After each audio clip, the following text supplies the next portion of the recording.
মুখে মধু অন্তরে বিষ, এর টাটকা উদাহরণ হচ্ছে শাশুড়ি। শাশুড়ি মুখে বলে, বৌমা তুমি আমার মেয়ের মতো, কিন্তু পান থেকে চুন খসলেই শাশুড়ির আসল রূপ বের হয়ে আসে। নিজের মেয়ের ভুল যেখানে অসাবধানতা, ছেলের বউয়ের সেই একই ভুল সেখানে পারিবারিক শিক্ষা সংস্কারের অভাব বলে নানান কথায় ছোট করে। তার নিজের মেয়ের জামাই যদি বউকে বেশি প্রাধান্য দেয়, ভালোবাসে, বউয়ের কথায় চলে, তাতে কোনো সমস্যা নেই, বরং গর্ব করে। একই কাজ ছেলে তার বউয়ের ক্ষেত্রে করলে সে মনে করে ছেলেটা হাতছাড়া হয়ে যাবে, ছেলেকে আর কন্ট্রোলে রাখা যাবে না। ছেলের বউকে দিয়ে সংসারের সব কাজ করাবে, আবার বলবে এটা তো তোমারই সংসার।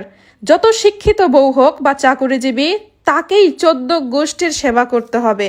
যদি না করে তাহলে ছেলের বউ খুব একটা ভালো পড়েনি, একটা কথাও শোনে না, অভদ্র, বেয়াদব ইত্যাদি ইত্যাদি।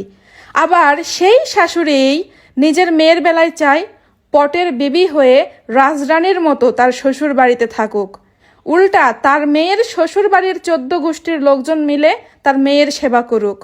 পৃথিবীর শ্রেষ্ঠ সাসপেন্স থ্রিলার সিনেমা হয় জয়েন্ট ফ্যামিলিতে, যার মূল চরিত্রে থাকে শাশুড়ি।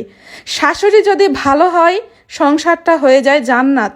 শাশুড়ি যদি দজ্জাল হয়, মনে হয় সংসারটা একটা জাহান্নাম।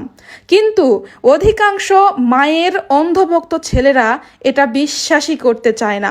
ছেলেদেরকে বলছি, আপনার বউকে আপনার মতো করে আপনার মাও যে ভালোবাসবে, এটা অন্ধের মতো বিশ্বাস করা বোকামি।